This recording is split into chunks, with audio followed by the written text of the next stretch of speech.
7 events, named, ordered, and according to 2 billion people, already starting. Not a metaphor, a countdown, written down over 1,300 years ago, and almost nobody outside the Muslim world has ever heard it laid out in order. Here's why that matters right now. Religious scholars from Qom to Mecca to Damascus are being asked the same question in 2026. And it isn't a question they're used to fielding this often. Is this it? Are we watching it happen?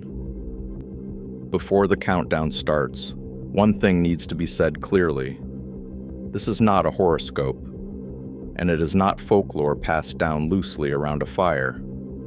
It is a documented theological tradition, built on hadith literature, the recorded sayings of the Prophet Muhammad, and cross-examined for over 1,000 years by scholars like Al-Ghazali, Ibn Kathir, and As-Suyuti.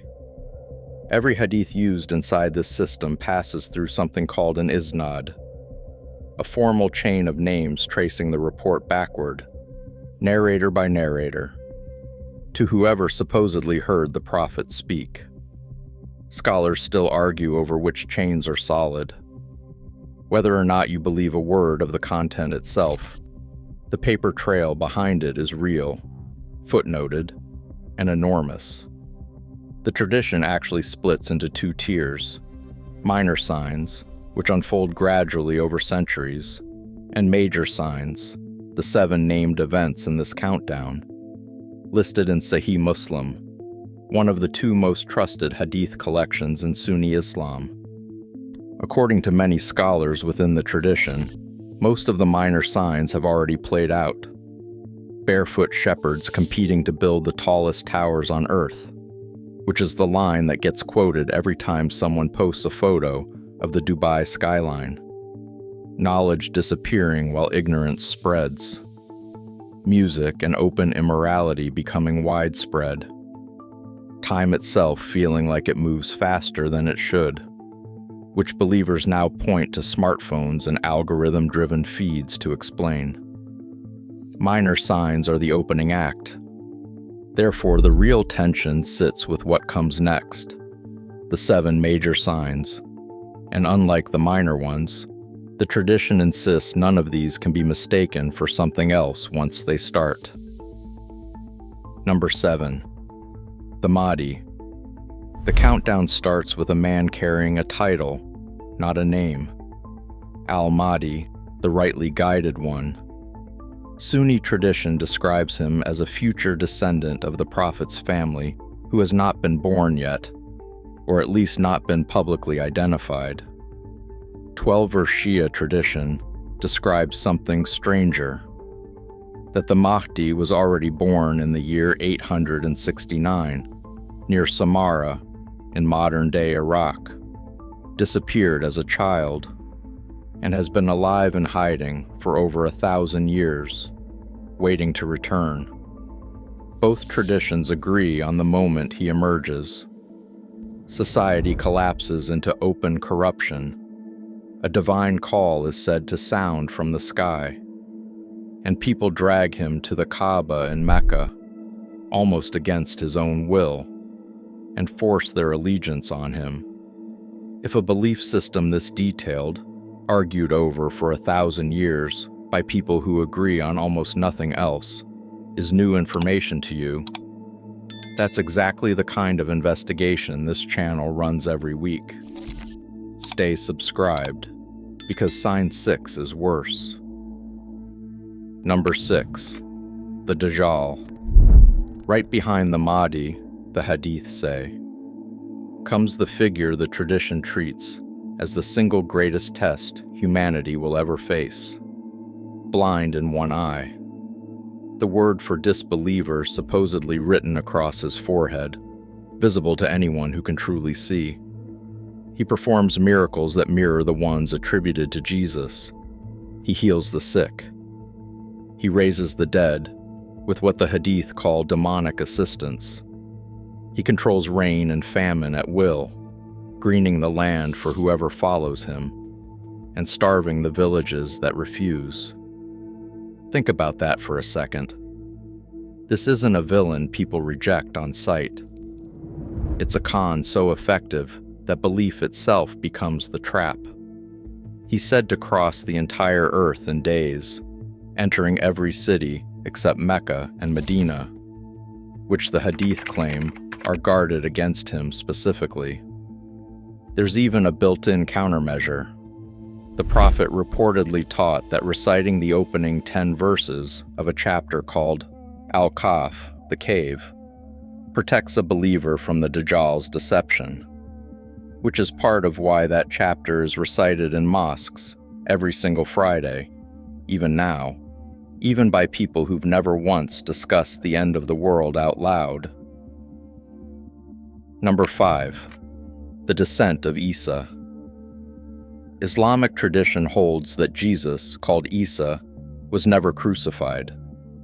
He was raised alive to the heavens, and he'll descend near a white minaret east of Damascus to fight the Dajjal directly, joining the Mahdi rather than replacing him. The two forces meet at the Gate of Lod, just outside modern-day Jerusalem, and there the Dajjal is destroyed, dissolving, the Hadith say, like salt in water. But that's not the ending. It's the halfway point. Number 4. Ya'juj and Ma'juj. During the peace that follows, the Hadith describe a wall built centuries earlier by a ruler named Dhul Qarnayn, holding back two enormous nations called Ya'juj and Ma'juj, Gog and Magog. That wall is said to finally break. Two separate chapters of the Quran, Al-Kahf and Al-Anbiya, describe them flooding out across the earth from every hill and slope, draining entire lakes as they move, until they're stopped by what the tradition calls direct divine intervention, rather than any human army. Ibn Kathir, writing centuries ago, connected this exact sign to the Mongol invasions of his own lifetime, which tells you something important. Every generation that reads this countdown has looked at its own worst crisis and wondered if this was finally the one being described. Numbers 3, 2, and 1. Signs almost too strange to summarize quickly. A creature called the Daba, emerging from the earth itself to mark believers and disbelievers permanently. A great smoke, the Dukhan, covering the globe, afflicting disbelievers far worse than believers. 3 separate sinkings of land, one in the east, one in the west, one on the Arabian Peninsula, followed by a fire beginning in Yemen that herds the last of humanity toward the gathering place. And finally, sign number 1, the door the tradition treats as the last one that closes. The sun rising from the west instead of the east. After that, the Hadith say, repentance no longer counts for anything. Now here's the part that should make you pause before you take any of this as settled fact. Historians who study this material point out something the preachers rarely mention. This exact genre, vivid, detailed, almost cinematic end times writing, mapped onto current politics, barely existed in mainstream Islamic thought before the 1980s. A wave of popular books, starting with an Egyptian writer named Said Ayub, is what turned scattered hadith into the fully plotted saga you see clipped on social media today. Serious scholars, including the Assistant Grand Mufti of Oman, have gone on record rejecting large parts of the popular version outright. And researchers have documented radical groups exploiting exactly this material for recruitment. And that tension is exactly why 2026 keeps producing headlines. Earlier this year, an Iranian cleric was quoted saying he wants to accelerate conflict with the West because he believes it's prophesied, and therefore inevitable. Meanwhile, mainstream Sunni and Shia scholars alike are warning their own followers not to map ancient hadith onto Gaza, Iran, or any specific war in real time. because the tradition itself insists these events can't be identified with certainty until they're already unmistakable to everyone watching. So which is it? Genuine prophecy, playing out in real time, or a 19th and 20th century political narrative wearing 7th century clothing? 2 billion people are watching the same news you are, reading it through this exact lens. And the honest answer is that even their own scholars don't fully agree with each other. What we do know is this: no sign on that countdown, not the Mahdi, not the Dajjal, not Yajuj and Majuj, has been documented by a single major Islamic institution as having occurred. Not in 2025. Not yet in 2026. According to the tradition's own rulebook, we're still sitting in the waiting room, watching the minor signs pile up on the news and arguing, the way religious communities have argued for over 1,000 years, about what they actually mean.